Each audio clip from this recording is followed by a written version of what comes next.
नमस्कार मित्रों, मैं ममता गुप्ता आपका इस चैनल में स्वागत करती हूँ। आज की हमारी कहानी है चुईया का स्वयंवर। गंगा नदी के तट पर एक धर्मशाला थी। वहाँ एक गुरुजी रहा करते थे। वह दिन भर तप और ध्यान में लीन होकर अपना जीवन यापन करते थे। एक दिन जब गुरुजी नदी में नहा रहे थे, उसी समय एक बाज अपने पंजे में एक चुईया लेकर उड़ा जा रहा था। जब बाज गुरुजी के ऊपर से निकला तो चुईया अचानक बाज के पंजे से फिसलकर गुरुजी की अंजलि में आकर गिर गई। गुरुजी ने सोचा, अगर उन्होंने चुईया को ऐसे ही छोड़ दिया तो बाज उसे खा जाएगा। इसीलिए उन्होंने चुईया को अकेला नहीं छोड़ा और उसे पास के बरगद के पेड़ के नीचे रख दिया और खुद को शुद्ध करने के लिए फिर से नहाने के लिए नदी में चले गए।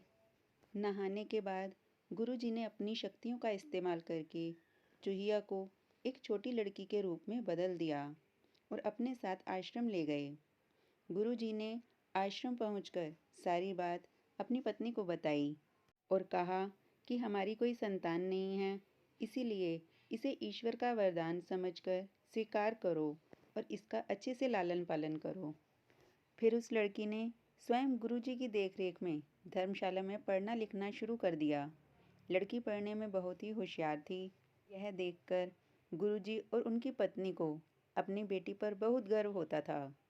एक दिन गुरुजी को उनकी पत्नी ने बताया कि उनकी बेटी विवाह योग्य हो गई है। तब गुरुजी ने कहा कि यह विशेष बच्ची एक विशेष पति की हकदार है। अगली सुबह अपनी शक्तियों का उपयोग करते हुए गुरुजी ने सूर्यदेव की प्रार्थना की और पूछा, हे सूर्यदेव, क्या आप मेरी बेटी से विवाह करेंगे? यह सुनकर लड़की बोली, पिताजी, सूर्यदेव पूरी दुनिया को रोशन करते हैं, लेकिन यह असहनीय रूप से गर्म और उग्र स्वभाव के हैं। मैं इनसे शादी नहीं कर सकती। कृपया मेरे लिए एक बेहतर पति की तलाश करें। गुरुजी ने आश्चर्य से पूछा, सूर्यदेव से बेहतर कौन हो सकता है? इस पर सूर्यदेव ने सलाह दी कि आप बादलों के राजा से बात करें। वह मुझसे बेहतर हैं, क्योंकि वह मुझे और मेरे प्रकाश को ढक सकते हैं।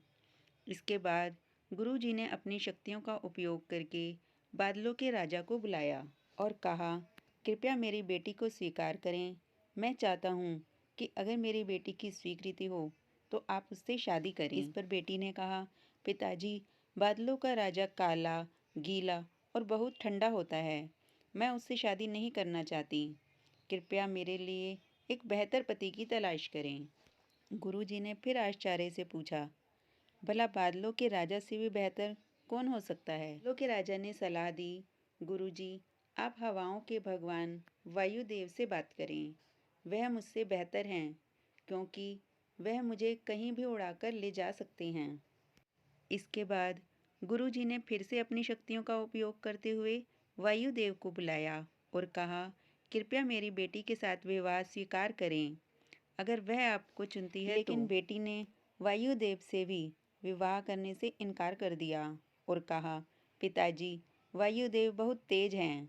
वह अपनी दिशा बदलते रहते हैं। मैं उनसे शादी नहीं कर सकती। कृपया मेरे लिए एक बेहतर पति की तलाश करें। गुरुजी फिर सोचने लगे, वायुदेव से भी बेहतर कौन हो सकता है? इस पर वायुदेव ने सलाह दी कि आप पहाड़ों के राजा से इस विषय में बात कर सकते हैं। वह मुझसे बेहतर हैं, क्योंकि वह मुझे बहने से रोक सकते हैं। इसके बाद गुरुजी ने अपनी शक्तियों का उपयोग करते हुए पहाड़ों के राजा को बुलाया और कहा, कृपया मेरी बेटी का हाथ स्वीकार करें। मैं चाहता हूँ कि अगर वह आपको पसंद करती है तो आप उससे शादी करें। फिर बेटी ने कहा, पिताजी, पहाड़ों के राजा बहुत कठोर हैं। वह अचल हैं। मैं उससे शादी नहीं करना चाहती। कृपया मेरे लिए एक बेहतर पति की तलाश करें। गुरुजी ने सोचा, पहाड़ों के राजा से भी बेहतर कौन हो सकता है?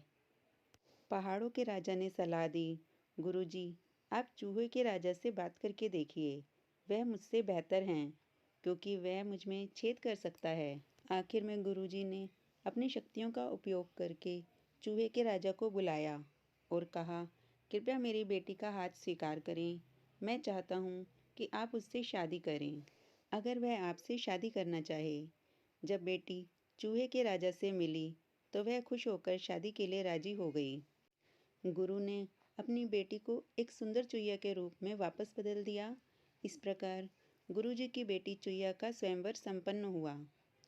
इस कहानी से हमें शिक्षा मिलती है कि जो जन्म से ज़्यादा जैसा होता है उसका स्वभाव कभी नहीं बदल सकता।